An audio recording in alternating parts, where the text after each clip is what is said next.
to you all. My name is Candice Ulmer, and I want to sincerely thank you all for joining me and my colleagues as we engage in this very needed discussion on systemic racism. So Drs. Christina Jones, Michelle Reid, and we felt that it was necessary in 2019 to fulfill an initiative that was initially proposed by Renee Robinson of essentially creating a safe space for Blacks to engage and network amongst each other at conferences such as ASMS, because Blacks tend to face a unique set of challenges. So given the current climate of police brutality and racial injustice, and the difficulty that we were kind of experiencing ourselves in navigating through this unprecedented time, we decided to launch our first official event during ASMS and coined the organization Black People Meet at ASMS. Honestly, our platform turned out to be a lot larger than any of us could have ever imagined. We touched the minds, the ears, and the thoughts of thousands of Blacks as well as allies with our voices, which has actually forced us to redesign our platform to touch a larger audience. And so hence we've recalled our organization, the Coalition of Black Mass Spectrometrists. And so we want to thank FeMS for this opportunity to once again be heard. And we understand that systemic racism and the content that we're going to present today is certainly not limited in scope to just Blacks, as other minorities are affected as well. However, today we wanted to speak to you all from a more personal platform. So unfortunately, racial inequality has affected Blacks in the US since the origin and discovery of the Americas, as we were unwillingly brought over here in chains and unfit conditions, separated from our families and loved ones, and even bred in some instances like cattle for economic gain. And so for most Blacks, something as simple as knowing your family genealogy or the history behind your last name is something that will remain unknown. So where are we today, and what has prompted these recent discussions on racial inequality? So as you've seen, and some of you have been involved, these nationwide protests in recent weeks have rekindled a roaring public discourse about racial inequality in America. And so you may ask yourself, well, how does this affect science? And aren't the two separate? Unfortunately for Blacks, racial inequality is very much so intertwined in STEM. And so Blacks are slapped with having to watch loved ones die due to either police brutality, health disparities, et cetera.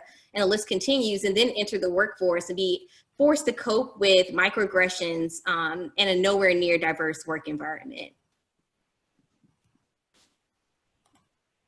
So here I'm showing just the current state of what policing looks like in America.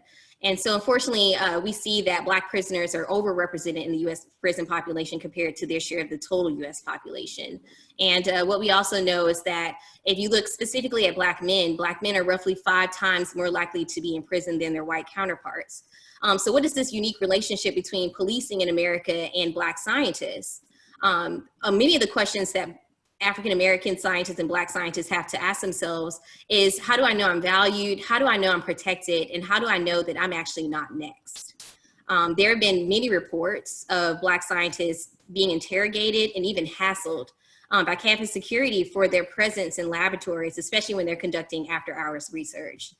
So unfortunately, these police and campus security are supposed to be there to help protect us, but in many instances, we're the ones that are being targeted for having to explain essentially why we're there and why our presence is important.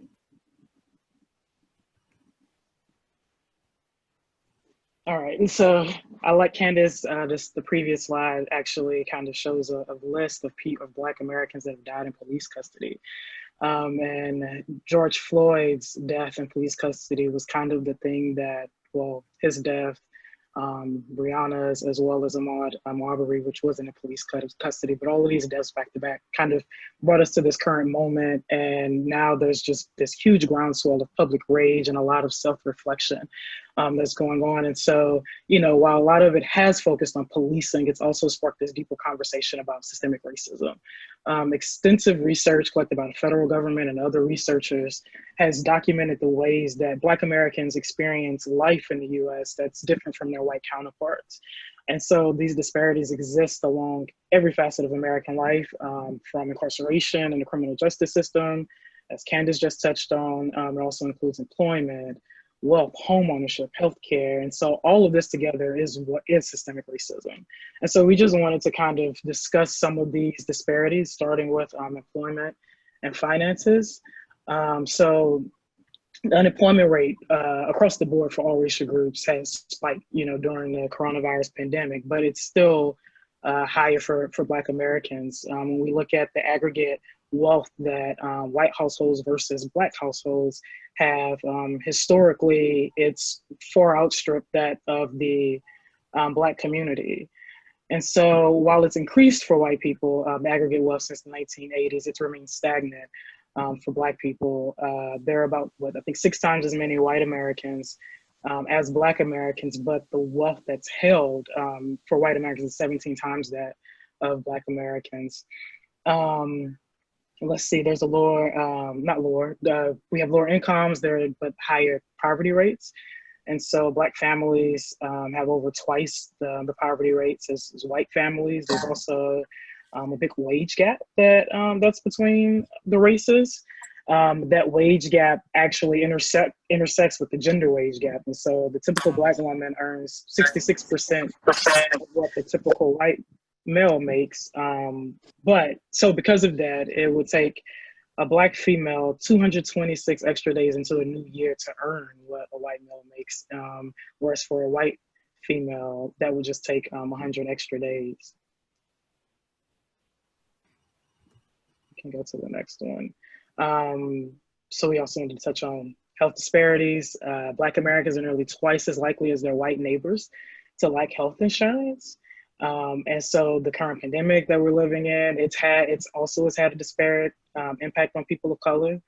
And so the CDC actually put out some data where they sampled data during the month of March that showed that a third of hospitalizations in some areas were actually among Black Americans. And in those same areas, Black Americans only accounted for 18% of the population.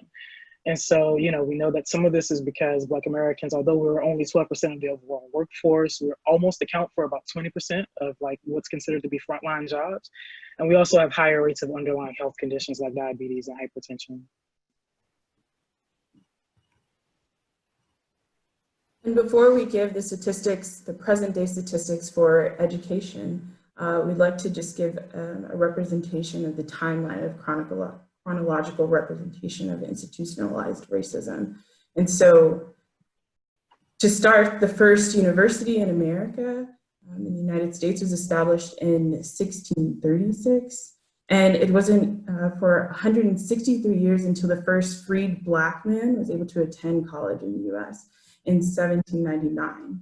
And then from there, the first freed Black man graduated and received a degree in the United States 15 years later.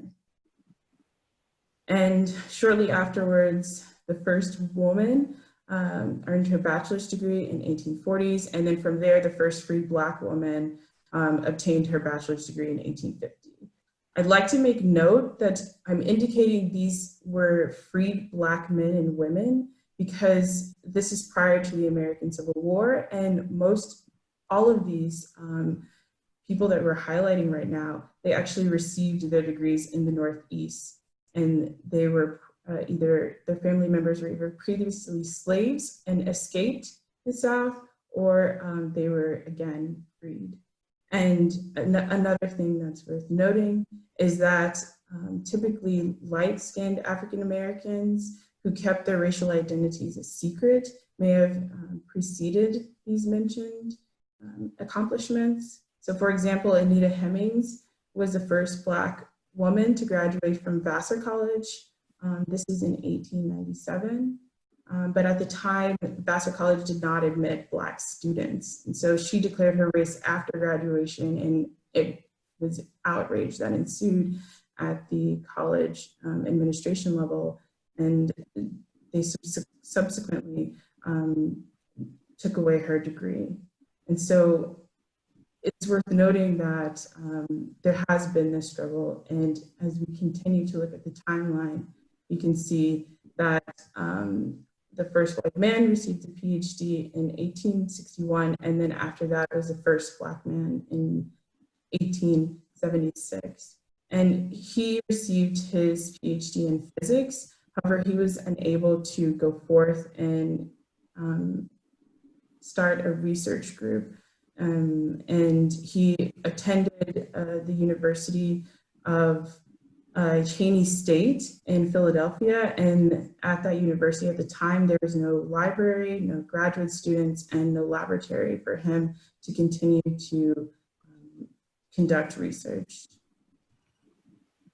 And moving forward, Brown versus Board of Education, as many know, was implemented in 1954 to account for educational equality for all races and gender. And then Executive Order 1092.5 or 92.5 in 1961 was then implemented and signed by President JFK, enforcing affirmative action, which is now under constant litigation. And in 2014, this was banned for the University of Michigan.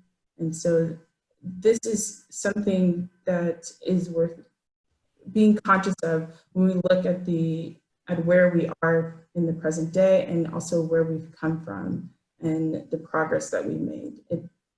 It may seem like we should be on an even page in space in education, but it's clear that these events have happened more recently and worth noting. And we're still essentially saying that the effects of that timeline, education opportunities still remain starkly split by race. Black high school students are only about half as likely as white students to have any AP or IB credit courses, so advanced placement. And when you look at math specifically, it's only about a third as likely to have advanced math courses. The share of both Black and white Americans with college degrees has increased, but there's still a gap. And we know that that's partly because fewer Black children go to schools with robust resources, or even, advanced math and science classes. Even though the government desegregated schools over 60 years ago, about half of the students in the US still either attend a predominantly white or non-white school. And even when you look at school, the finances in public education, for every student enrolled, the average non-white school district receives $2,226 less than a white school district. And even if you just compare poor districts, there's still a large disparity. Poor white school districts receive about $150 less per student than the national average. But they're still getting almost $1,500 more per student than poor non-white school districts. So yeah, one of the things that's going to have to change is how schools are funding to kind of reduce that disparity. And so then similar as to with income, intergenerational educational mobility varies widely between racial groups. Only 15% of Black students from less educated households actually go on to graduate from college. And that's well below the 25% of white children from less educated households that earn a degree. And then we wanted to address and answer the question of what is systematic racism and how is it present? And so we just quickly pulled up a quote indicating that systematic racism are systems and structures that have procedures or processes that disadvantage African Americans, which create disparities in many success indicators, including wealth, the criminal justice system, employment, housing, healthcare, politics, and education. And so some of the things that are worth noting in this bubble are that within the STEM workforce, Blacks represent 7% of adults with bachelor degrees or higher. And Blacks and Hispanics combined represent 14% of chemists and chemical scientists. In the US, only 9% of STEM employees are Black. And in 2017, Blacks were 2% of full-time professors. And so that last one is of significant importance to me because I think it's very challenging to see yourself in a space when you don't see someone ahead of you who looks like you. So I think we'll continue this in our personal dialogue later, but I'd like to just highlight that the disparity is prevalent and it is significant. And it's so, because of some of these statistics that we've presented and we've listed here today, that you see some of these initiatives like Black in the Ivory, Shut Down STEM, and Shut Down Academia to appear in our current day life. And so one of the things that goes hand in hand with systemic racism is white privilege. Systemic racism is kind of this huge web of things that keeps white privilege alive, if you will. And so white privilege is the social power that white people have relative to non-white people. And I like the definition that we have here because it's the absence of suspicion and other negative reactions and consequences that people who are the objects of racism experience. And so an example of this that was in the news recently was when the white female Amy Cooper, she was walking her dog off leash in Central Park in New York City. And she falsely claimed that Christian Cooper, who's a Black male bird watching, was a Black man that was threatening her life. And so she did apologize later, but in that moment, she kind of was aware that the privilege that she had would revoke a reaction as far as, not provoke a reaction, but would get a reaction out of the police by provoking this history, this false history of white women, or false narrative rather, of white women being preyed upon by Black men. And so one of the things that I wanted to share that kind of like builds upon the definition that's here, and author Linda Faye Williams in her book, The Constraint of Race, noted that little or none of white privilege is maintained by blatant racists. Rather, institutional and structural mechanisms and public policy maintain it both materially and psychologically. Moreover, white privilege is shared by all whites, affluent and poor, albeit to varying degrees. White skin privilege is usually less a matter of direct, referential, and snarling contempt than a system of protecting the privileges of whites by denying people of color opportunities for asset accumulation and upward mobility. So we did want to show a quick visual of how privilege could essentially result in something like systemic racism. What we do want to make known is that when it comes to privilege, is essentially what we're talking about is just an advantage that's conferred to individuals of different structures based on their worth, their reception, so forth and so on, that is perceived differently than a person of color. So we're going to hope that this video plays. Give me a second to load it. Some people are born into families where they have to walk miles just to get water. All I have to do is turn on a faucet. That's privilege. If you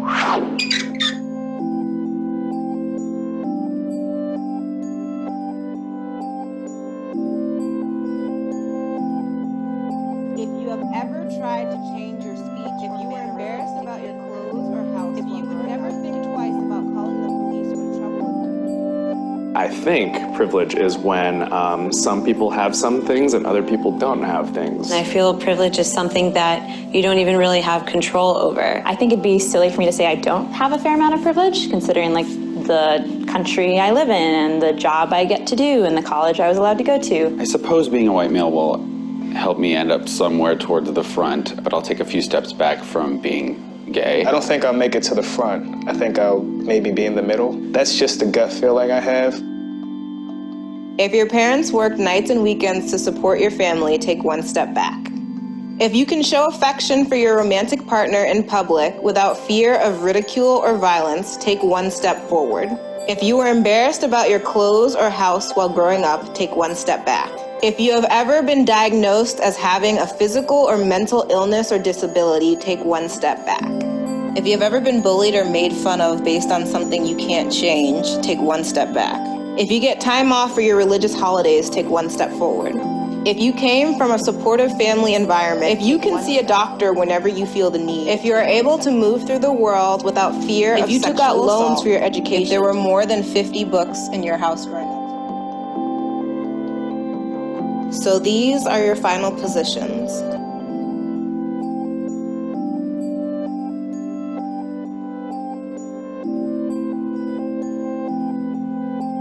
I think it felt kind of strange for everyone. It's a hard thing to discuss or even reflect on. It was very awkward. I think when you can represent it so visually like this and so immediately, it definitely takes on a new form. I think we were like all joking around in the beginning. It was pretty lighthearted, and as soon as the questions started coming in, the mood shifted immediately, and we all it was just silent. Just looking back and seeing like a bunch of people behind you is not a good feeling. It's like weird how you want to like hold on to explaining a certain privilege, like, oh, but that's not actually me, because like I had to work really hard for that. So it's weird to like take a step forward when you feel like you're taking a step forward with someone else, but you wear a lot of the baggage of like how those things were hard. It was like more emotional than I thought it would be. It reminded me of when they talk about slavery in high school and you feel like angry for a few days, but then you just realize like, this is how it is.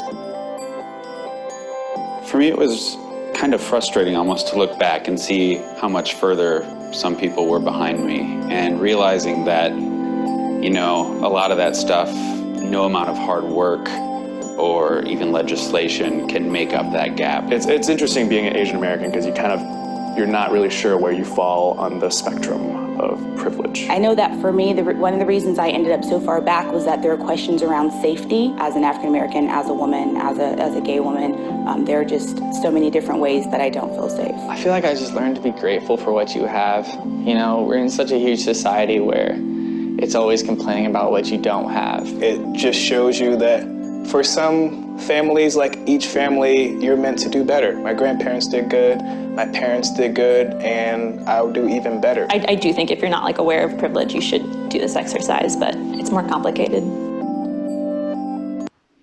So along those lines, we will do the exercise. So what we want to do quickly is a social experiment on privilege and how it actually exists in a platform like STEM. So if you have a notebook, a calculator, or any of the sort, we're going to ask you to quickly grab that. What we're going to do is read a statement. If the statement applies to you, we're going to ask you to give yourself 2 points. If the statement does not apply to you, we're going to ask you to subtract those 2 points. If there are any questions about any of the statements, or if you're confused about what they mean, please put that question in the chat.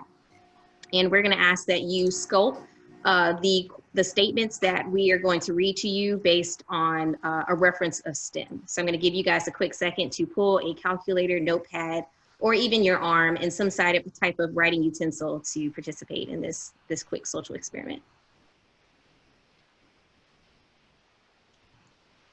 The first statement is, in the last month, I've attended a presentation where the speaker was the same race and gender as me.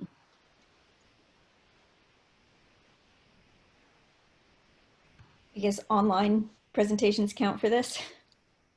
Yes, they do count given the COVID, the COVID situation. Okay, our next one is, my direct supervisor is the same race as me.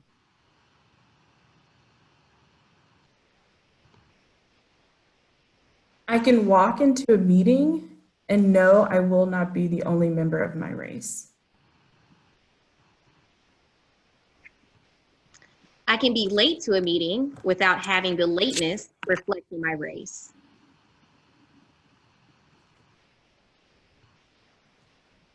In the last year, I never encountered a situation where I was mistaken for the help or a position of lower status.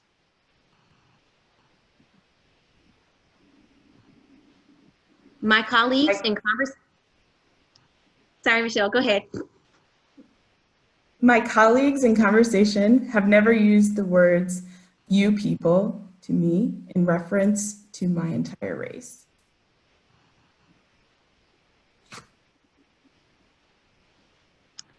I can do well in a challenging situation without being called a credit to my race.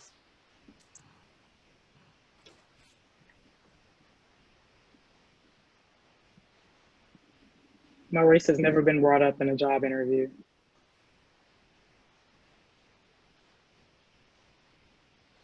No one has ever made fun of me because of the color of my skin.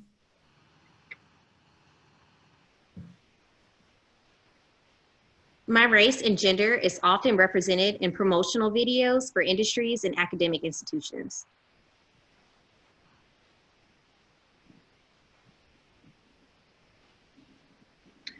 My colleague or colleagues have never joked about a racial stereotype that affects my race.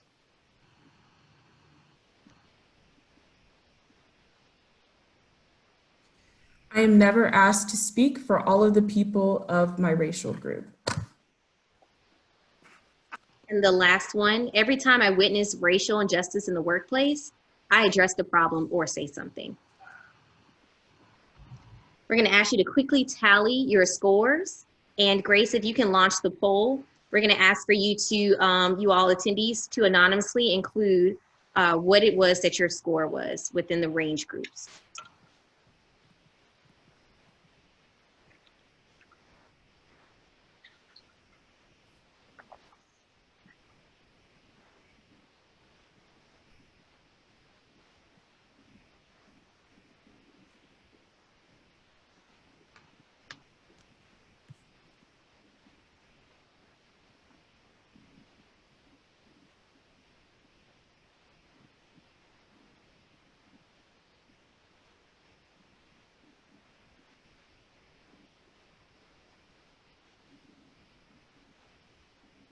And we see that 90% of you all have put in your score, so you guys can do some really quick math, which is great.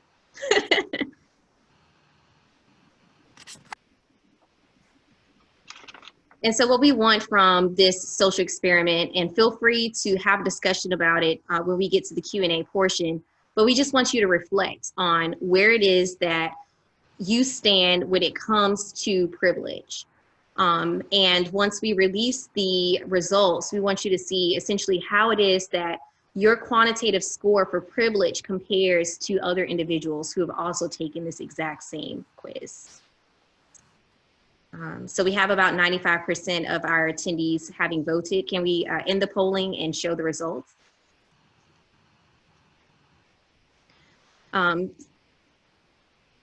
So for the three panelists, Michelle, Christina, and I, if you guys feel comfortable, what I would like for us to do is to share our own personal scores before we move on through the rest of the presentation. For this particular activity, I scored in -26. I scored in -14. -24. So let's hear the stories behind those numbers, specifically for the three of us. Why our numbers were in the negative. And as panelists, we were not actually able to participate in this actual polling. So the negative numbers that you do see, 7% composition, is actually reflective of the individuals who are attending this particular session. We're gonna start with Christina.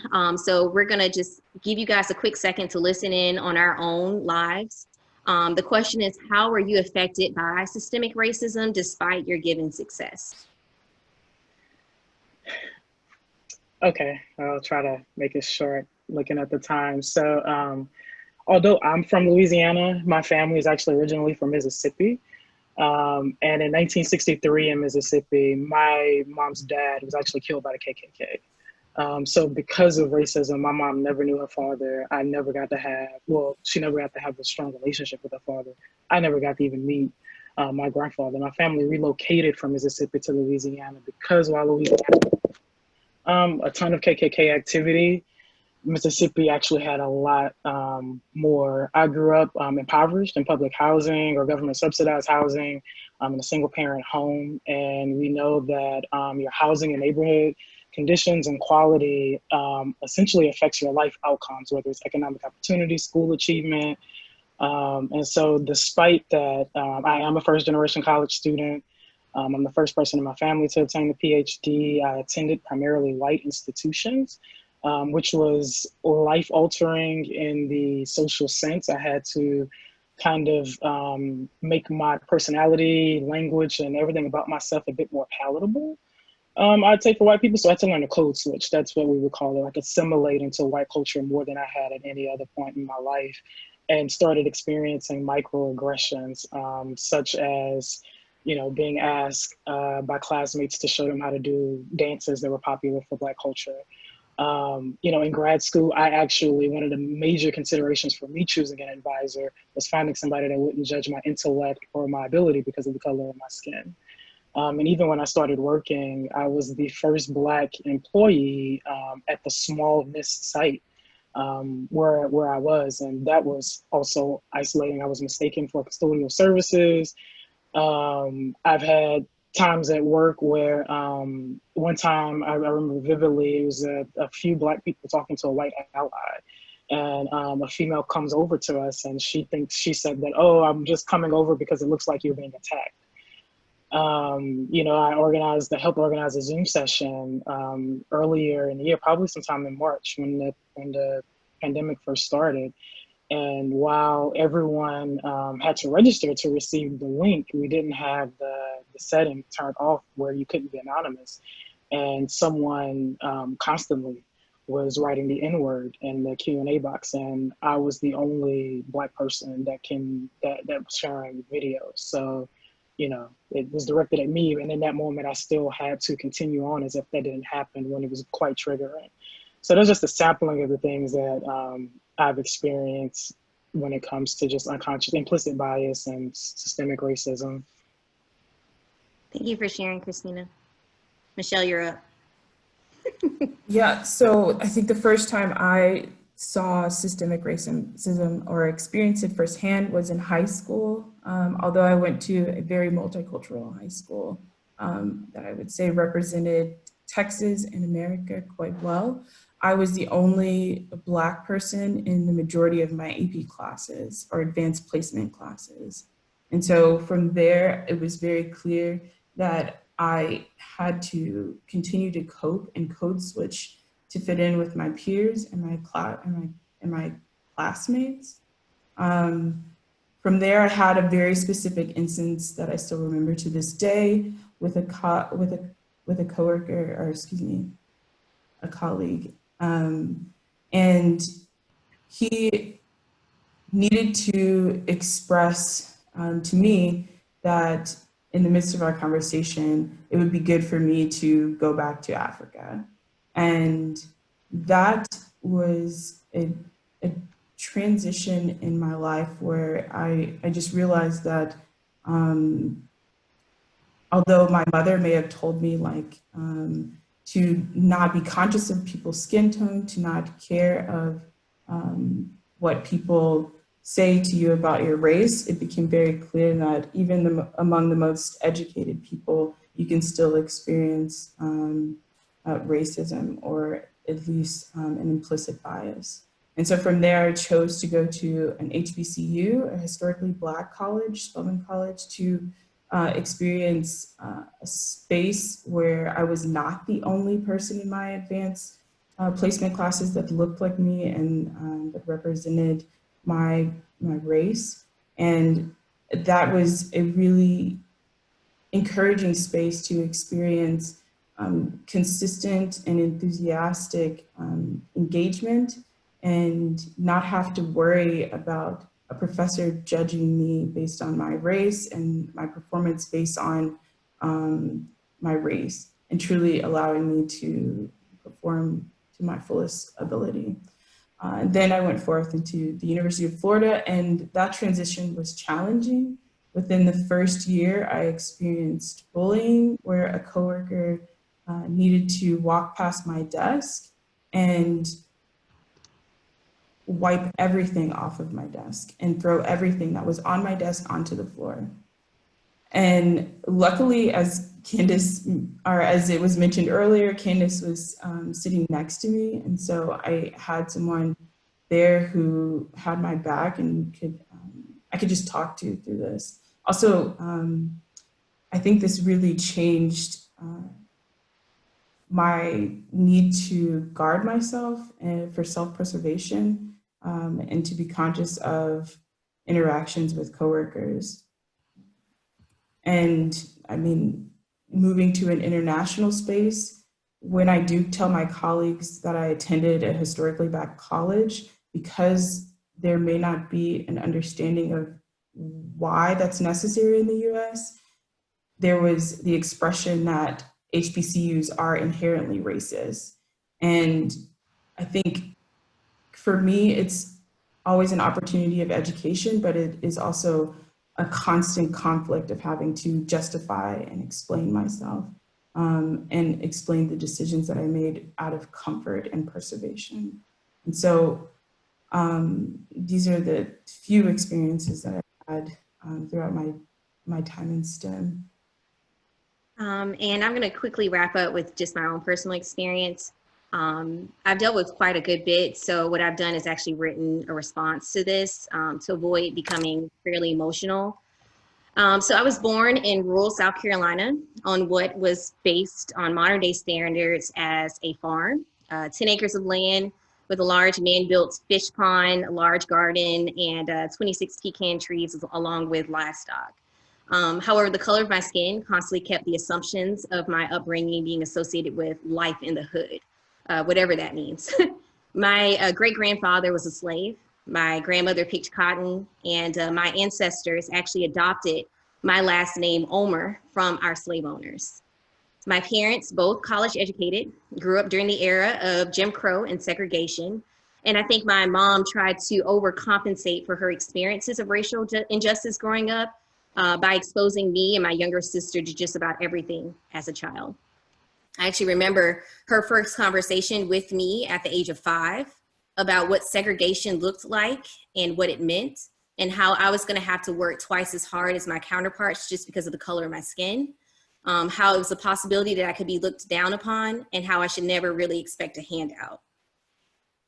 With my mom being an educator, she quickly recognized my interest in science. And so she actually started me conducting research with a graduate student at a local university in South Carolina in the 7th grade.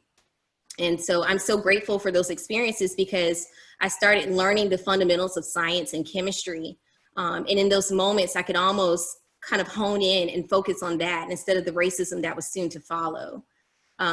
Throughout my tenure as a scientist and a Black, I have been called the N-word.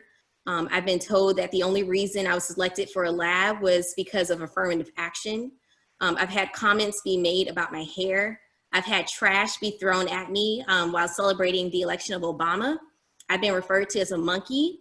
I've been told that my minority scholarship was the only reason why my graduate tuitionship was more than the other graduate students. And I've been referred to as the pretty little Black girl by more than one professor who refused to learn my name the entire semester. So these unfortunate moments are not just shared by the 3 of us, but they are shared by many other Blacks. And so when we get the question of, well, why does this organization exist and why do we need to have these conversations? It's because the next generation doesn't need to go through essentially what it is that we've gone through. And so we wanted to point out a lot of these stats that are related to disparities. And we wanted to share our own personal experiences because we feel that those are a lot more powerful. And they give some insight into what Blacks are dealing with and other minority groups when it comes to systemic racism. So after mentioning those, on a lighter note, we did want to talk about some additional resources to kind of help eradicate systemic racism as an ally. And so I love this little clip here on the left-hand side. It just talks about 5 things allies can do to sponsor coworkers from underrepresented groups. Some of those, and I'll just read them off really quickly: speak their name when they aren't around, endorse them publicly, invite them to high-profile meetings, share their career goals with decision makers, recommend them for stretch assignments and speaking opportunities. And so each one of these articles that I've listed here on the right-hand side are great articles to kind of expand upon those 5 things that are listed on the left. So feel free to take a look at them, and we will make this presentation available for others who want to share. And we just want to reiterate, we appreciate FeMS, the support that we've gotten from the group. You guys really do use your platform to kind of like share resources and uplift voices. So again, we're grateful for that. We hope that you continue to promote, encourage, and support the scientific advancements of Black female mass spectrometrists, as well as diversity and inclusion initiatives. And we have just some of the Black female mass spectrometrists that we know pictured here. And we just had a simple charge for everyone is just, continue to learn our names, recognize our faces, and provide opportunities for us to continue sharing contributions, because we are here and we do exist.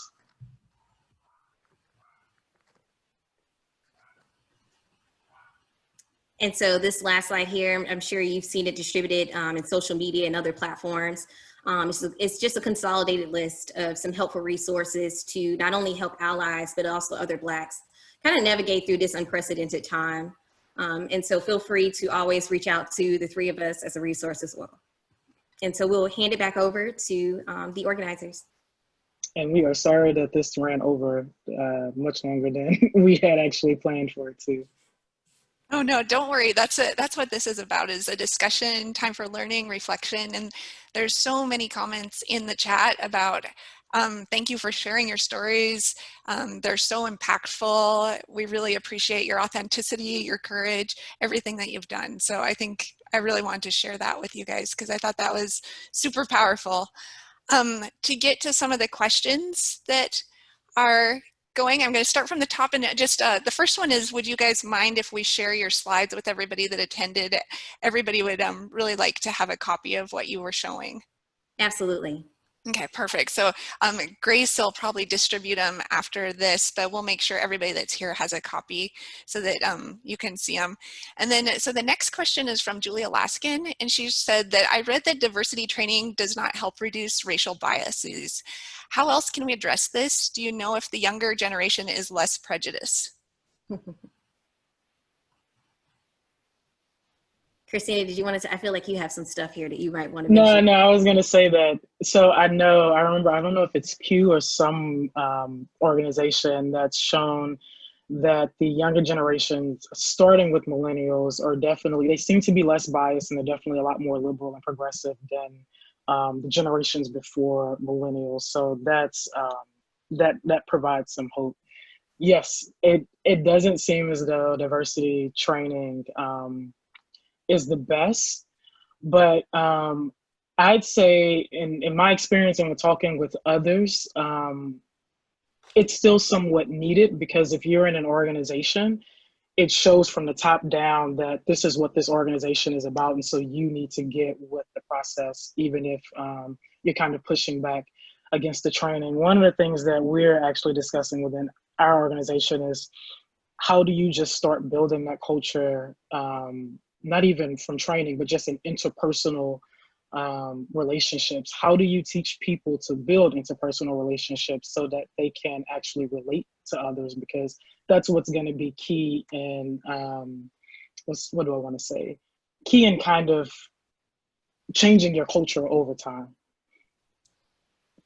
Yeah, and I would add too, what tends to help also with the diversity training is incorporating some type of platform within your organization or your agency, et cetera, for you to listen to in an anonymous setting, or any setting really, to be able to have people kind of talk about issues that they're experiencing in a safe place. And so those instances where there's been some type of injustice, not even just dealing with racial injustice, but some type of injustice is handled in the diversity trainings. It's mentioned, it's incorporated into the curriculum. So I think that's important as well. And just, so for me as a mentor, how would I establish a safe place? So that's a great question. What we've actually started doing at the CDC is we call them resiliency listening sessions. And so what they essentially are is just a platform for people to just talk. Oftentimes you just want to be heard. And so by creating a safe space for individuals to have that conversation means that you listen and not exactly provide feedback immediately afterwards, but just to hear what the problem is. After you hear what the problem is, then you ask the person who's speaking, how is it that you would like for me to help you? Because at the end of the day, we're all individuals and our needs are very different. So someone may ask, I would like for you to help me be able to have this conversation with someone else. Someone may say that they don't actually need any help, they just need to get it off their chest. But it's just listening and then asking that particular person what it is that they need. Thanks. So that's really helpful. So I would also add to that. Sorry, go ahead.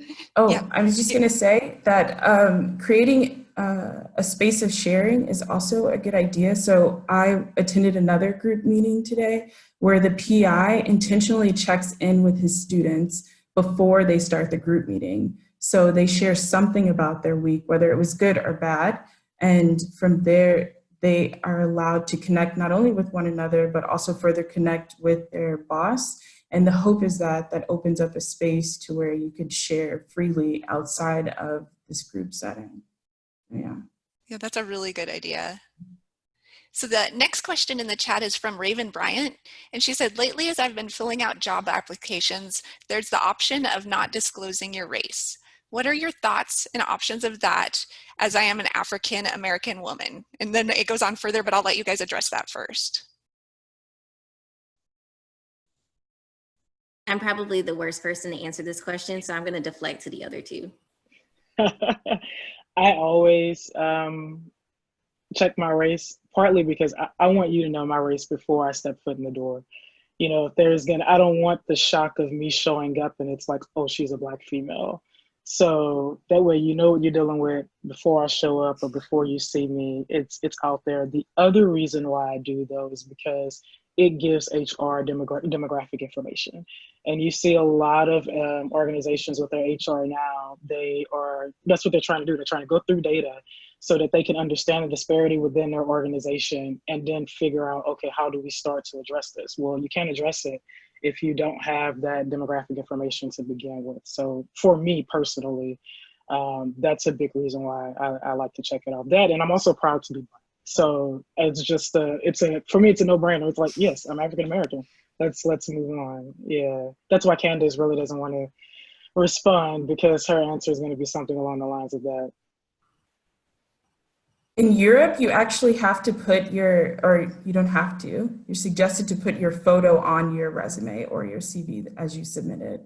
And so this is outside of the UK, but for me, I found that very uncomfortable, Raven, just because I was not used to that. That wasn't the normalcy in the US. And so I think that, like Christina said, at least now they know who I am before I show up.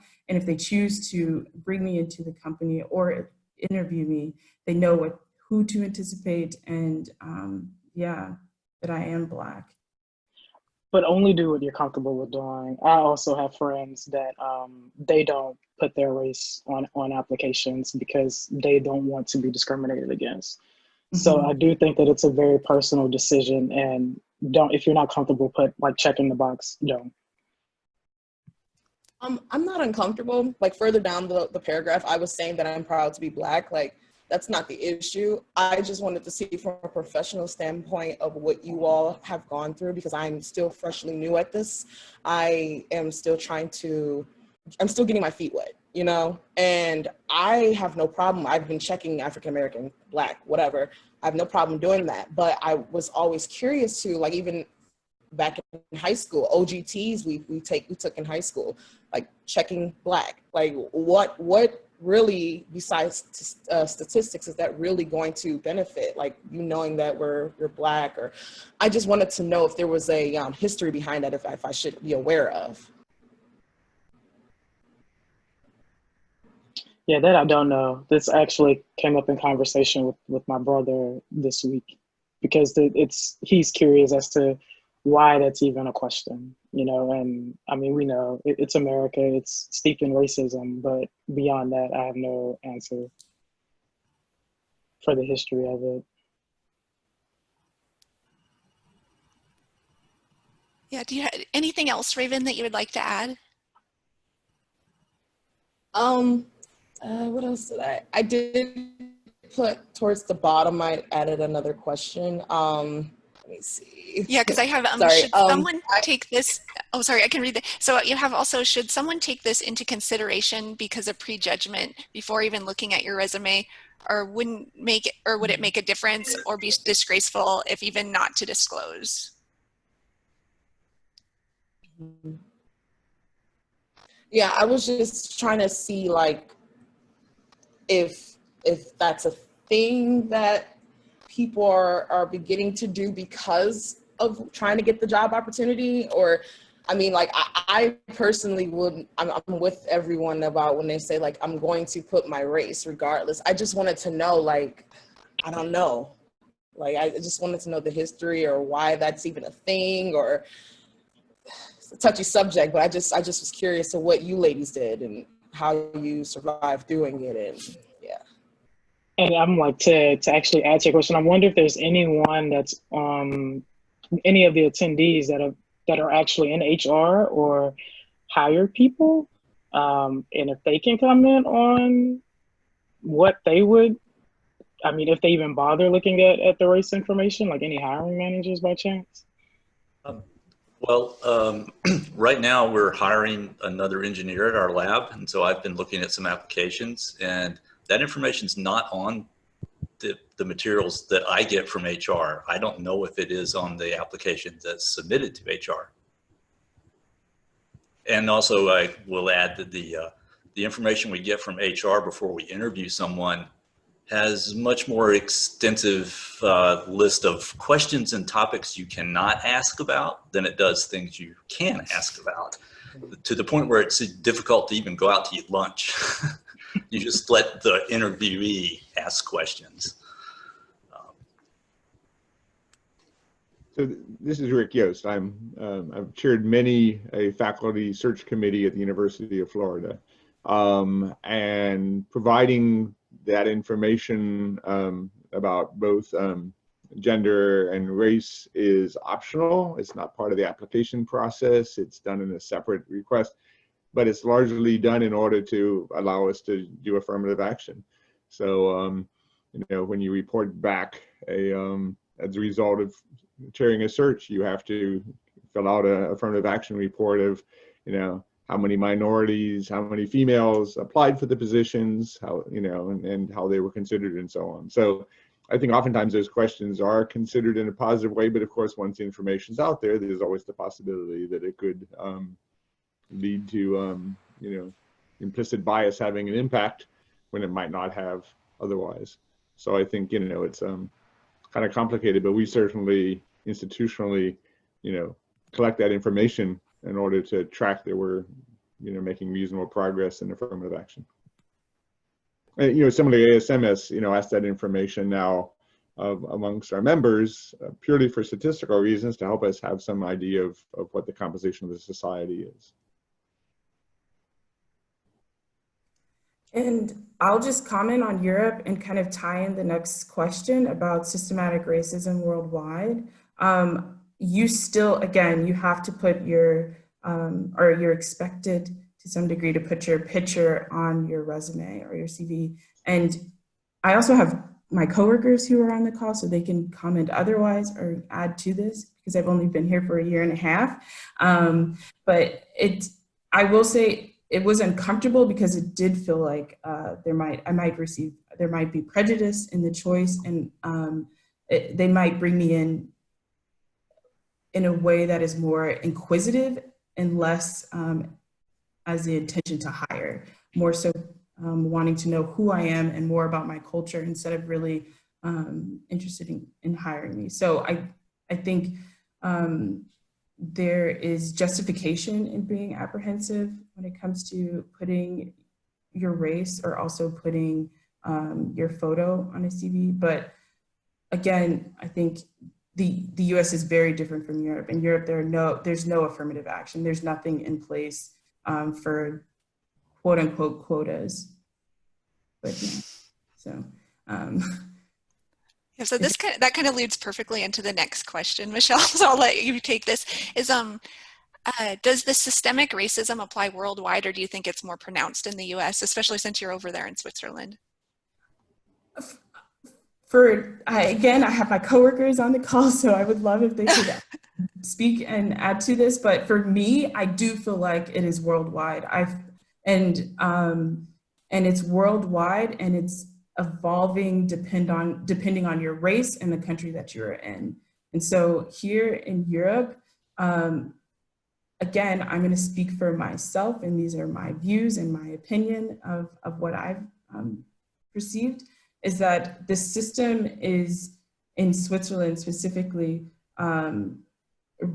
racist in a way that it's anyone who isn't Swiss.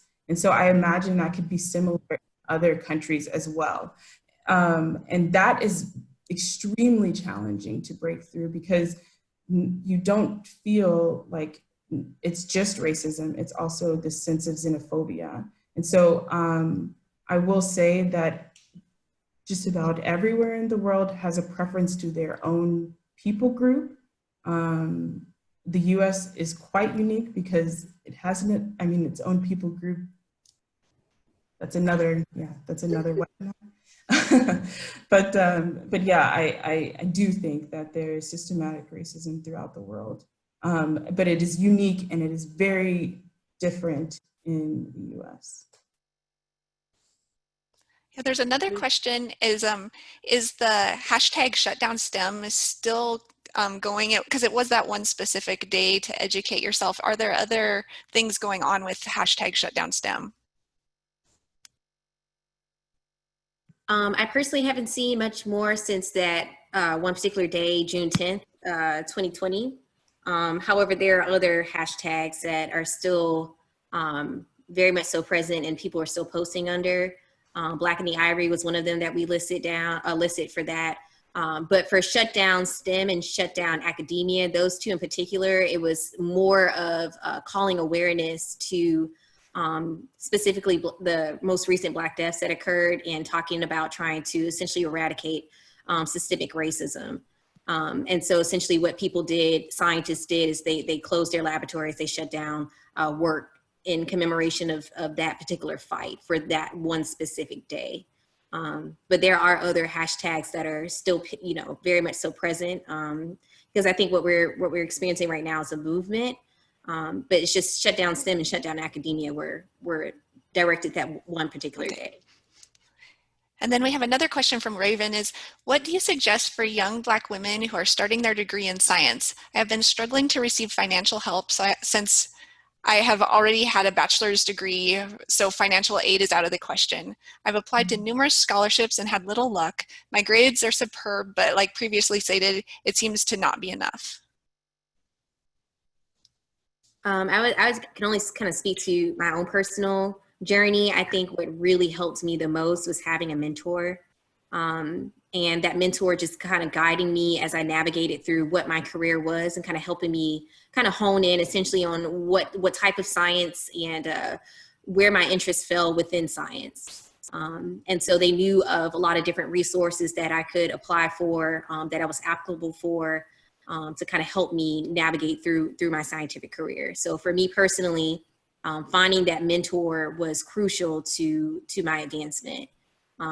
And for others, it's not just one mentor, they have multiple mentors that kind of help with different aspects of their life and their scientific career.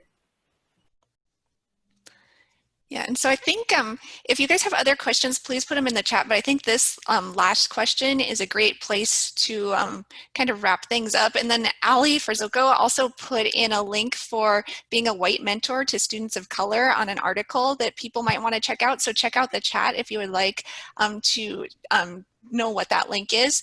But the last question that I have in here is, what are the next steps or questions that come to mind? Oh, sorry, one of the next steps or questions that come to mind is, what can I do now? What is the call to action that I can do tomorrow, next week, or next month that will be most helpful?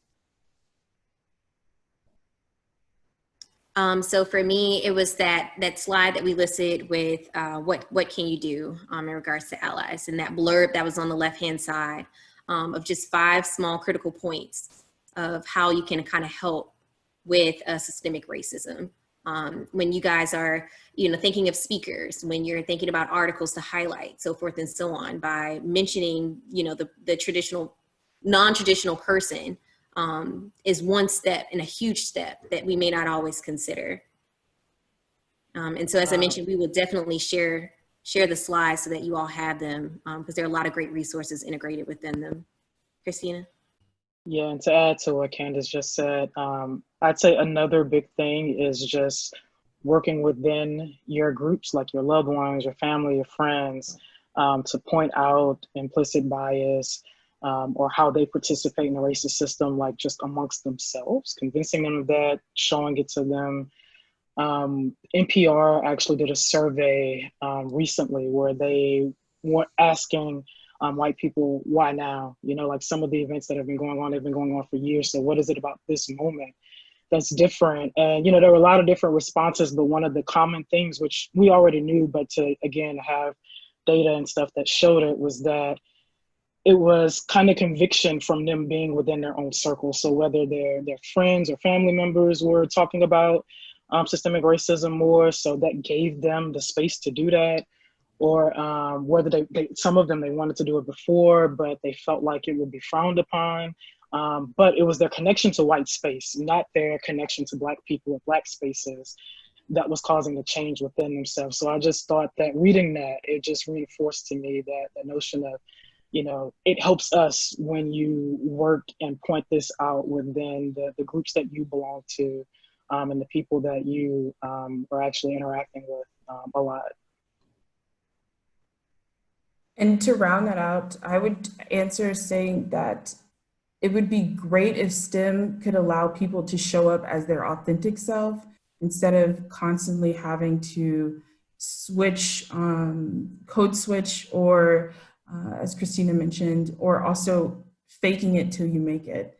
I think this isn't something we can do tomorrow, nor next week or next month, but if we can continue to change the mindset that we have to fake it until we make it, I think that really allows everyone and a broad spectrum of people to show up authentically and to change the scope of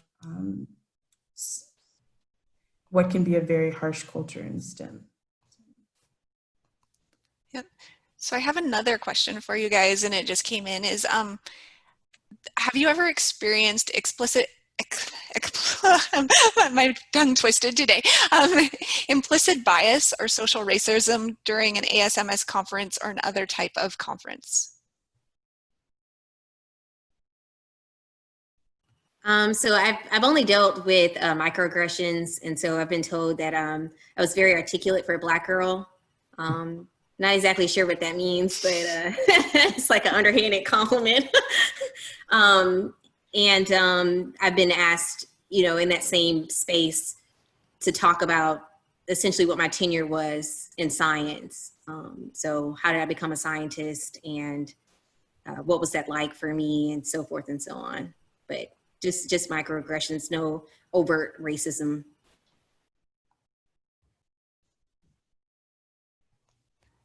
Yeah, same. And I honestly don't think I had experienced anything. Last year, I chaired one of the lipidomics sessions, and it was very odd. I had someone approach me that was wondering why that was the case. And when I questioned that person about it, they couldn't give me an answer. So of course it left me thinking that it was either my gender or race, because I have done, at this point, a good bit of lipidomics work, so yeah. So I think that's the end of our questions. Would you guys want to make any final comments to wrap things up? So I just want to thank you all for tuning in, listening, allowing us to speak, hearing our voices, engaging in this conversation with us. You have no idea how much this means to us and how much of a step we've just made, you know, towards something that's great. So thank you all for being present and for listening.